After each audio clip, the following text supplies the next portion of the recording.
Welcome to Mastering the ECG, your complete guide to understanding and interpreting electrocardiograms.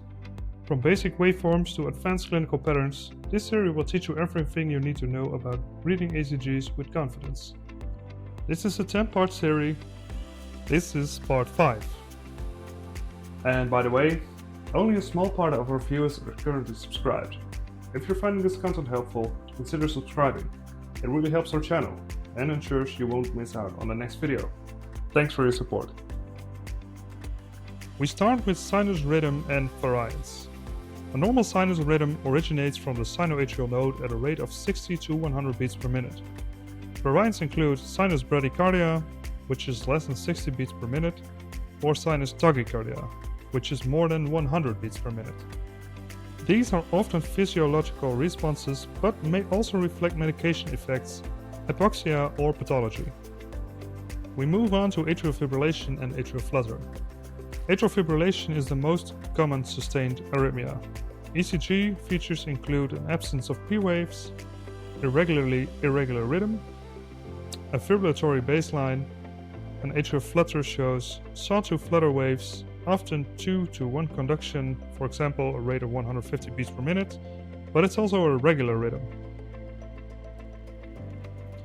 Then we have supraventricular tachycardias. Supraventricular tachycardia, or SVT, refers to any fast rhythm originated above the ventricles. Typical ECG features are narrow QRS complexes, abrupt onset or termination, hidden or retrograde P waves. It's often paroxysmal and responsive to vagal maneuvers or adenosine. Ventricular tachycardia and fibrillation.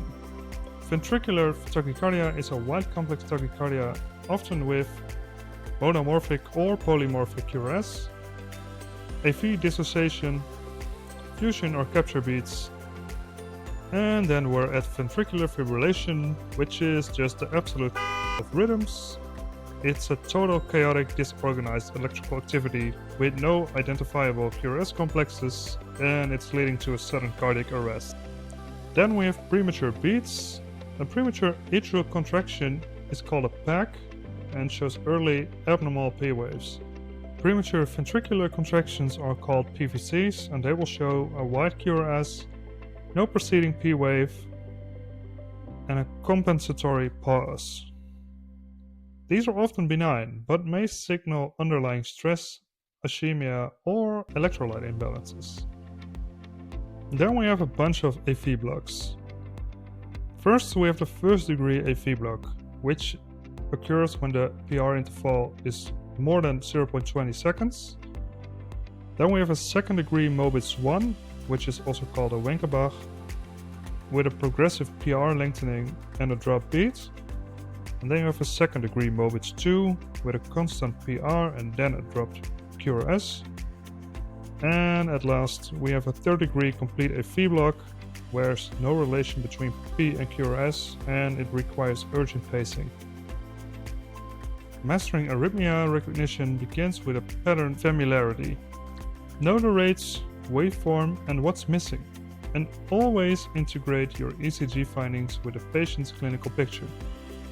In part 6, we'll explore ischemia and infarction, how to recognize ST elevation, Q waves, and regional changes. Subscribe, part 6 is coming soon. Bye!